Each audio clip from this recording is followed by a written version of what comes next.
I'm sorry. That was Dome, the would-be president. She's the presidential hopeful chanting down with deportation. And it makes me snicker something fierce because Dome, she doesn't have any real beliefs.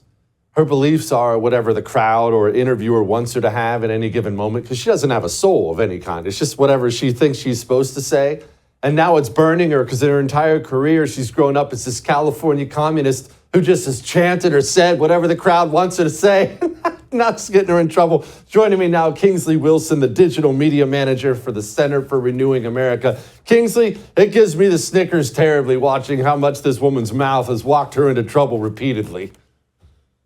Me too. I'm with you, Jesse. Thanks for having me. And I just have to say, I totally agree with you. This is someone who always goes with the whims of the crowd, and she has always bent the knee to the most radical and fringe elements of her party. We have seen that throughout her career. I mean, she didn't even put forth any sort of policy agenda for days and weeks and then months until the Trump campaign pressured her to do so. This is someone who doesn't have any beliefs, who simply just wants to kowtow to, AOC's vision of the Democrat Party. And she has continually put illegals before American citizens, right? We have seen this throughout her career. She was supposed to be the border czar. 20 million illegal immigrants, at least, that we know about, have come into the United States and just created chaos and destruction across American communities under her watch. She's giving them free phones, free healthcare in many instances, free cars. We see them crashing those cars in Springfield, Ohio, right? This is an unsustainable policy and track that she has put the United States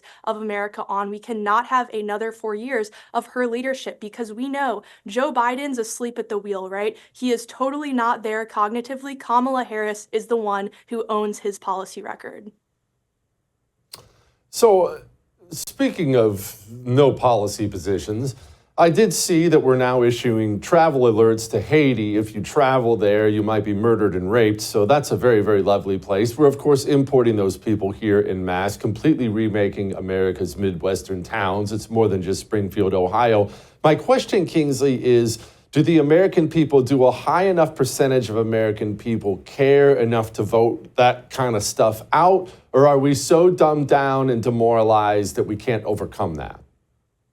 I think average voters care. I think the mainstream media is trying to, quell our suspicions and our anger, and they're calling us, xenophobes and bigots to shut us up. But the reality is that the Americans on the ground in places like Springfield, Ohio, are having to deal with Kamala Harris's feckless border policy, right? We're seeing geese going missing in the parks, reports of people's pets missing, rises in disease. We're seeing, car crashes, as I mentioned earlier. These towns are living in utter chaos. And for the Biden administration to, call these people names and call them right-wing conspiracy theorists instead of listen to their concerns is really a slap in the face to the American voter, because at the end of the day, the onus is on our elected representatives to hear the concerns of their citizens and to create communities that are safe. You don't want your daughter to live in Haiti, right? Sadly, the Biden administration is bringing Haiti to you. I mean, if the Dominican Republic, Haiti's next door neighbor, refuses to take any Haitians and deports Haitians regularly,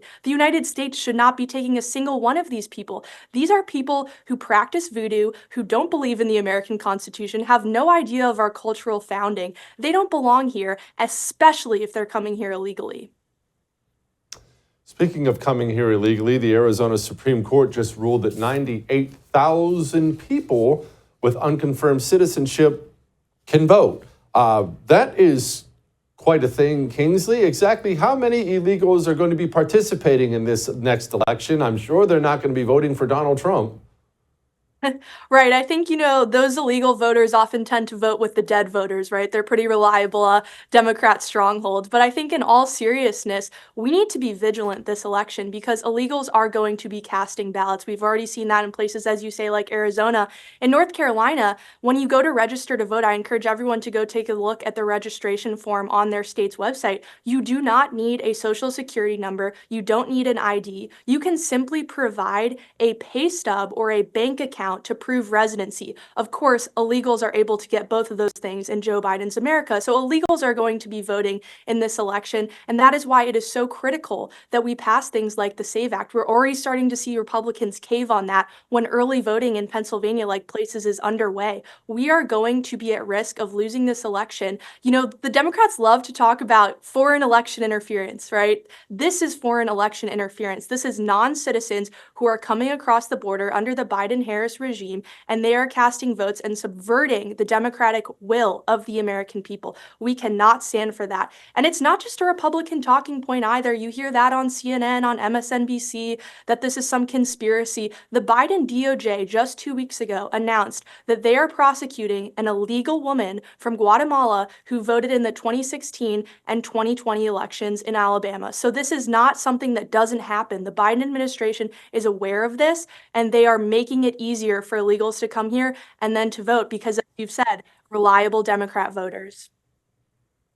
Yeah, I'm sure this election will be on the up and up. Okay, Kingsley, understanding that there are families with children watching, and I've done the best I can to avoid this P. Diddy story. I can't believe that's somebody's name, but it is really, really ugly. The music industry has been exposed, just like Hollywood's been exposed, just like the finance industry under Epstein's been exposed, as a place where some really, really dark, demonic things apparently happen regularly, and powerful people are about to be exposed.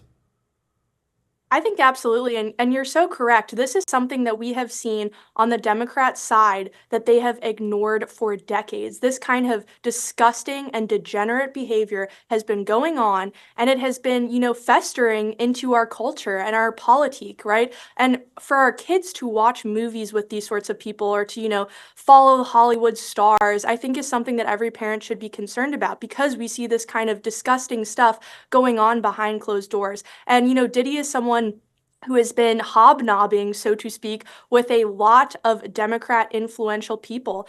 And they ultimately need to answer for that, right? But of course, I'm not going to hold my breath. I'm not going to get my hopes up because even Joe Biden, right, who had a credible accuser in Tara Reade, that was totally swept under the rug. That was totally ignored. Kamala Harris even said that she believed his accusers when she was back on the presidential campaign trail in the last election. Yet, we never hear about that, right? They sweep things under the rug. The hypocrisy is glaring, and they don't want to talk about the criminal behavior, truly criminal behavior that they have going on their side of the aisle. All they want to do is, lecture President Trump and throw false inflammatory accusations at him. But I think the American voter really sees through their lies and sees through the Hollywood kind of agenda. Real people who are real voters and who care about what's happening in their different communities are starting to look for independent media, and they're just done with this Hollywood stuff. So I'm encouraged to see that as an American and as a voter, but I would just encourage everyone, seek different sources of media, whether that's, Daily Wire producing a movie or, an independent artist producing a new song. We need to be supporting conservative cultural and arts projects because we cannot continue to support this disgusting, degenerate Democrat stuff. We are getting better at the culture stuff, it seems like, Kingsley, aren't we? I don't know. You're a lot younger and I'm sure much more in tune to it than I am, but it seems like we're getting better. I think we're absolutely getting better. And I think, we have to remember that art used to be a right-wing thing. It used to be something that we did well, right? The West created some of the most beautiful art in the world, right? Look at the museums in Europe. Look at the architecture. We created orchestras, ballets. That is our cultural heritage. We should not cede that to leftist, satanic, degenerate progressives. So I'm excited to see Republicans and conservatives start to take it back. I think that trend will absolutely continue. I would thank you for coming to my YouTube channel, but I know how brilliant it is, and I know you love it here. So subscribe and watch. We're going to start really ramping things up and putting some funny stuff, some interesting stuff out there, some collaborations. Either way, my YouTube channel is officially the place to be. So stick around.